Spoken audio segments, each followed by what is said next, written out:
More identities. These are called the double angle identities.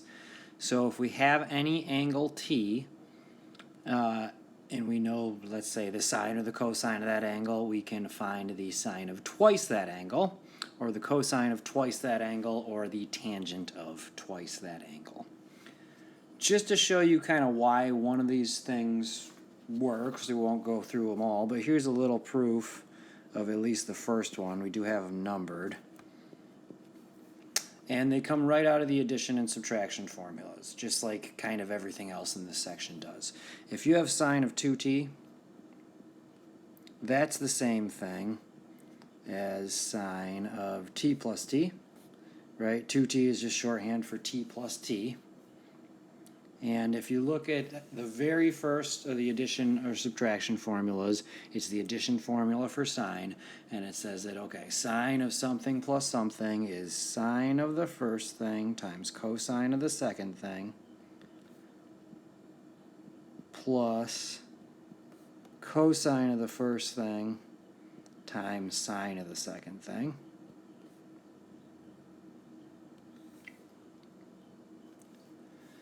In this case, the first thing and the second thing are the same thing. They're both just t. So we have sine of t times cosine of t plus cosine of t times sine of t, but that's the same thing, just rearranged, so that's the same thing as 2 times sine of t times cosine of t. We could very easily go through all of the other ones and show that they all stem from the same thing, just using the addition and subtraction formulas for cosine and sine, except with instead of s plus t, it's just t plus t. So here's an example of what we might be expected to do with these double angle formulas. Let cosine of t equal negative 3/5 with t some angle in quadrant 2. And we want to find cosine of 2t and sine of 2t. We're not asked to find what the actual angle is. We're just going to find the cosine and sine of twice that angle. So let's make sure we know what we're doing here. T is some angle up here in quadrant 2, and then that means 2t, what we're going to see is some angle right down here. So we need to find the cosine and sine of that angle without figuring out what the angle it is. So for part A, notice we have 3 different versions of the double angle identity for cosine. So we need to pick whichever one's easiest to use. And I see that 2 of them involve knowing what sine squared is, and one of them doesn't.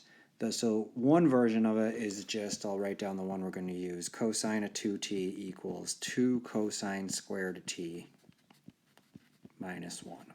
So we're going to use that one because it only relies on us knowing what cosine of t is, which we were given.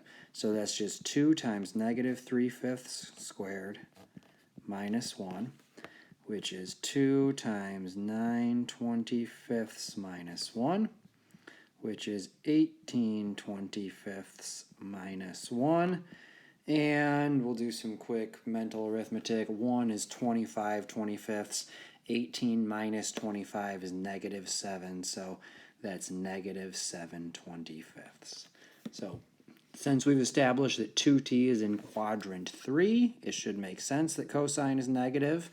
These formulas take that into account. You don't have to think about it if you apply the formula correctly. So cosine of 2t is negative 7/25. To use the double angle formula for sine, we only have one version of that, so we don't have a choice, but we do need sine of t to do that. We were given cosine of t, so we can find sine of t via the oldest trick in the book. So to find sine of t, we just use the basic identity of trig. Sine squared of t plus cosine squared of t equals 1. So sometimes we need to do a little bit of side work to be able to apply one of these things. Okay, so that's just the old identity for trig. Sine squared of t plus 9/25 equals 1, which means that sine squared of t, well, we'll take a little leap here. 1 is 25/25. 25 minus 9 is 16, so 1 minus 9/25 is 16/25.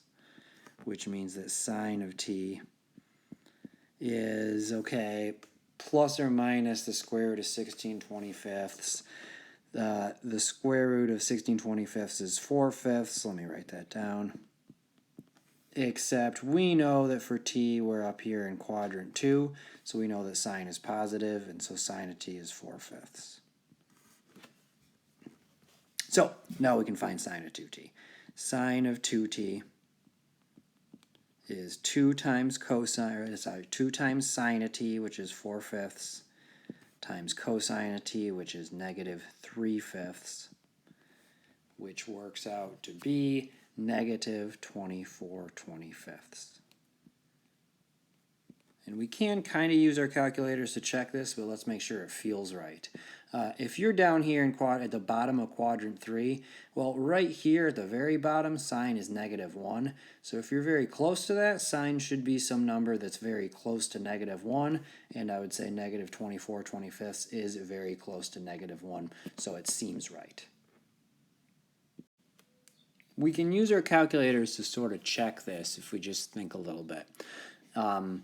So if cosine of t is negative 3/5, we can just use our calculator to say, okay, then what is angle t? T is the arc cosine of negative 3/5, which I'm going to think about in degrees because I think that's simpler, is about 126.87 degrees.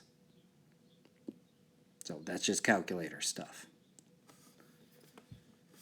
So remember that in quadrant 2, arc cosine is defined perfectly, so that's it. That's what t is. It's some angle in quadrant 2. So that means 2t is 2 times that, which is 253.74 degrees. And now we can just see if it makes sense. Sine of 253.74, that's what we found out was negative 24/25. So again, just using our calculators, do that. You get negative 0.96, which, lo and behold, is negative 24/25. And if you do cosine of 253.74, you get